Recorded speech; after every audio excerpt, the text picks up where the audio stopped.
50 लाख रुपए का इनाम। सर, हमारी मोबाइल कंपनी ने लकी ड्रॉ में आपको विजेता चुना है। मुंबई में होने वाले शानदार समारोह में आपको 50 लाख रुपए का इनाम दिया जाएगा। कृपया उसके अग्रिम टैक्स और प्रोसेसिंग फीस के रूप में 25,000 रुपये आज ही 11 बजे तक कंपनी के बैंक अकाउंट इतना में जमा करा दें। अगर आप 11 बजे तक यह रकम जमा नहीं करा पाते हैं तो यह इनाम किसी दूसरे शख्स को दे दिया जाएगा। गोपाल प्रसाद के मोबाइल फ़ोन पर सुबह सुबह यह संदेश आया। उसे पढ़कर वे खुशी से झूम उठे। गोपाल प्रसाद के गांव से बैंक तकरीबन 25 किलोमीटर दूर शहर में था। वे रुपए लेकर फौरन बैंक की ओर चल दिए। 11 बजे से पहले उन्होंने बैंक में रुपए जमा करा दिए। गोपाल प्रसाद का बेटा अमन राजधानी के एक नामी इंजीनियरिंग कॉलेज में पढ़ता था। वह उसी दिन अपने एक दोस्त मुकेश के साथ गांव आ गया। गोपाल प्रसाद ने जब 50 लाख का इनाम जीतने की बात बताई तो वह बोला, पिताजी, बैंक में रुपए जमा कराने से पहले आपने मुझे बताया क्यों नहीं? जरा से पैसों के लालच में आपने अपनी पूंजी भी गंवा दी। अमन ने अफसोस के साथ कहा। क्या मतलब? गोपाल प्रसाद ने हैरानी से पूछा। चाचा जी, कोई मोबाइल कंपनी इस तरह के इनाम नहीं बांटती है। यह ठगी का नया तरीका है जिसमें आप जैसे भोले भाले लोग फंस जाते हैं। मुकेश ने कहा। ठगी की बात जानकर गोपाल प्रसाद परेशान हो उठे। मुकेश ने उन्हें समझाया, आप परेशान मत होइए। मेरे मामा जी पुलिस इंस्पेक्टर हैं। हम लोग उनके साथ बैंक जाकर पता करते हैं। गोपाल प्रसाद को समझा बुझाकर अमन और मुकेश उसी समय शहर की ओर चल दिए। मुकेश के मामा शिवांशु राय पुलिस स्टेशन में ही थे। पूरी बात सुनकर वे फौरन बैंक की ओर चल दिए। बैंक मैनेजर ने अपने कंप्यूटर पर उस अकाउंट की जांच की, फिर बोला, इस खाते में ऑनलाइन बैंकिंग होती है। इसमें आज सुबह से 5 आदमियों ने 25-25 हज़ार की रकम जमा कराई है और यह सारी रकम थोड़ी ही देर बाद निकाल ली गई है। इसका मतलब है कि कई लोग इस ठगी के शिकार हुए हैं। इंस्पेक्टर शिवांशु राय ने कहा, जी हाँ, इस खाते की पिछली जानकारी बता रही है कि इसमें पिछले कई दिनों से 25-25 हज़ार की रकम जमा हो रही है और वह थोड़ी ही देर में ऑनलाइन ट्रांसफ़र कर दी जाती है। मैनेजर ने बताया, क्या आप हमें इसके खाताधारी का पता दे सकते हैं? अमन ने कहा, हाँ, क्यों नहीं। मैनेजर ने खाताधारी का पता प्रिंट करके दे दिया।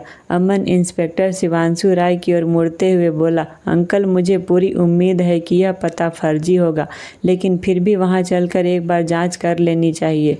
ठीक है, शिवांशु राय ने सर हिलाया।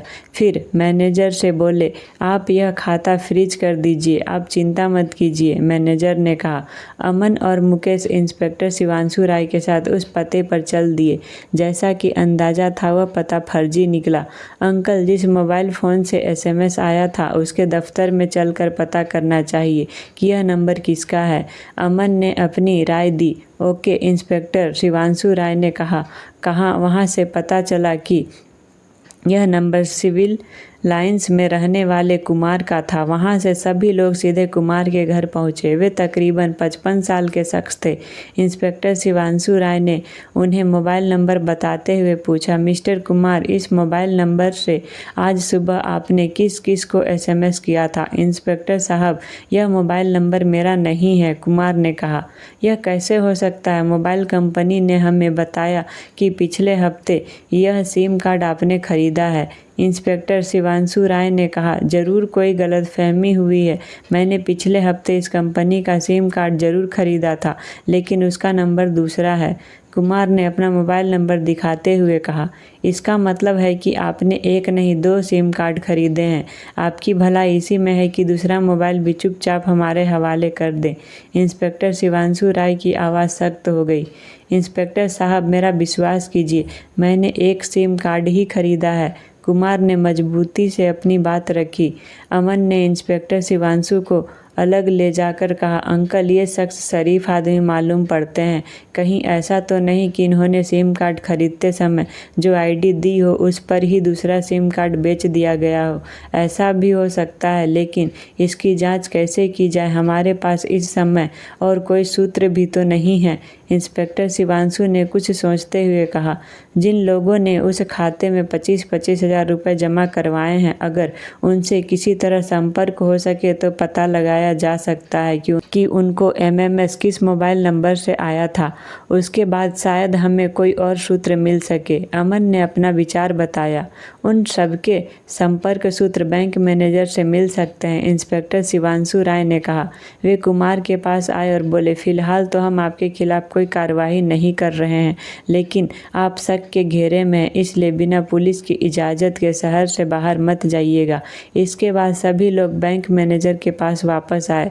मैनेजर ने कहा, जिन लोगों ने पैसे जमा किए हैं उनके पते तो नहीं हैं, लेकिन मोबाइल नंबर ज़रूर मिल जाएंगे, क्योंकि फार्म में मोबाइल नंबर का कॉलम होता है। इतना ही काफ़ी होगा, इंस्पेक्टर शिवांशु राय ने कहा। तो मैनेजर ने सारे फार्म मंगवा दिए। इंस्पेक्टर ने उनमें से 5 लोगों के नंबर नोट कर लिए। इंस्पेक्टर शिवांशु राय ने उन नंबरों पर फ़ोन किया तो पता चला कि उनमें से 2 लोगों को उसी नंबर से एसएमएस आया था जिससे गोपाल प्रसाद को फ़ोन आया था। बाकी 3 लोगों को दूसरे नंबरों से एसएमएस आया था। इस समय वे सारे नंबर स्विच ऑफ चल रहे थे। अंकल, पता कीजिए, अगर इन सारे नंबरों के सिम कार्ड एक ही दुकान से बेचे गए हैं तो समझिए कि हम अपराधियों तक पहुंच गए। अमन ने अपनी राय दी। वह कैसे? इंस्पेक्टर शिवांशु राय ने हैरानी से पूछा। आप पता तो कीजिए, अमन ने जोर देते हुए कहा। इंस्पेक्टर शिवांशु राय ने पुलिस स्टेशन आकर पूछताछ कराई तो अमन का अंदाज़ा सही निकला। ये सारे नंबर न केवल एक ही कंपनी के थे, बल्कि उनके सिम कार्ड भी एक ही शोरूम से बेचे गए थे। वे अमन और मुकेश को लेकर उस शोरूम में पहुंच गए। अमन उन नंबरों को नोट कराते हुए कहा, इन नंबरों के सिम कार्ड खरीदने के लिए जो फार्म भरे गए थे, आप उन्हें अभी मंगवाइए। शोरूम के मालिक ने थोड़ी ही देर में फार्म मंगवा दिए।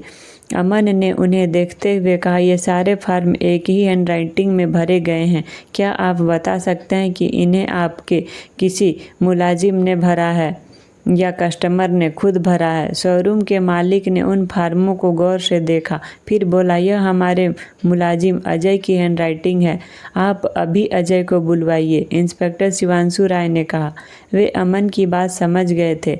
अजय के आने पर इंस्पेक्टर शिवांशु राय ने उससे वे फॉर्म दिखाते हुए पूछा, ये फॉर्म तुमने भरे हैं? जी, अजय ने हाँ में सिर हिलाया।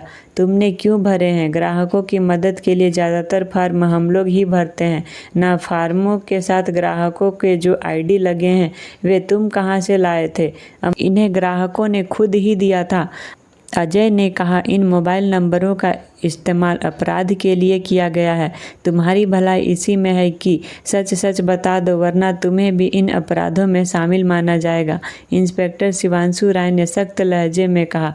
जी, मैं सच कह रहा हूँ अजय, हमें शक है कि आपने कहीं दूसरे ग्राहकों के आईडी को इन सिम कार्डों को बेचने में इस्तेमाल किया है, इसलिए मेरा कहना मानिए और पुलिस के साथ सहयोग कीजिए। अमन ने अपनी आंखें अजय के चेहरे पर गड़ाते हुए कहा। यह सुनकर अजय घबरा उठा। थोड़ी सख्ती करने पर उसने कबूल कर लिया कि जो ग्राहक इस दुकान से सिम कार्ड खरीदते थे उनके ही आईडी की फ़ोटोकॉपी करवाकर उसने 2-2 हज़ार रुपये में ये सिम कार्ड एक शख्स को बेचे थे, पर उसे उस शख्स का नाम और पता नहीं मालूम था। तुम्हें अंदाज़ा भी नहीं होगा कि तुमने कितना खतरनाक काम किया है। इंस्पेक्टर शिवांशु राय ने अजय पर गुस्से से भरी नज़र डाली, फिर अफसोस के साथ बोले, अगर उस शख्स का नाम या पता मालूम होता तो उसे पकड़ा जा सकता था, लेकिन अब तो कुछ भी नहीं हो सकता। अभी भी बहुत कुछ हो सकता है। अमन हल्का सा मुस्कुराया, फिर अजय से बोला, इस शोरूम में सीसीटीवी कैमरे लगे हैं। जिन दिनों ये सिम कार्ड बेचे गए, क्या उन दिनों की रिकॉर्डिंग देखकर तुम उस आदमी को पहचान सकते हो? जी, मैं तुरंत पहचान लूँगा, अजय ने पछतावे के साथ कहा। अजय ने रिकॉर्डिंग देखकर उस आदमी को पहचान लिया। इंस्पेक्टर शिवांशु राय ने रिकॉर्डिंग की एक कॉपी ले ली, फिर अपने बड़े अफसर से बात कर उस आदमी का फ़ोटो न्यूज़ चैनलों पर चलवा दिया। थोड़ी ही देर में इंस्पेक्टर शिवांशु राय के पास एक आदमी का फ़ोन आ गया कि यह अपराधी उसके पड़ोस में रहता है। इंस्पेक्टर शिवांशु राय ने उसका पता नोट कर तुरंत वहाँ छापा मारकर उसे गिरफ्तार कर लिया। उसके घर से भारी मात्रा में नकदी बरामद हुई।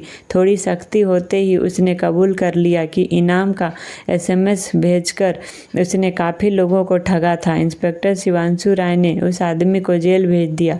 अपने पैसे वापस मिलने पर गोपाल प्रसाद ने अमन और मुकेश को जी भरकर आशीर्वाद दिया। दोस्तों, कहानी अच्छी लगी हो तो ज़रूर लाइक और कमेंट करें।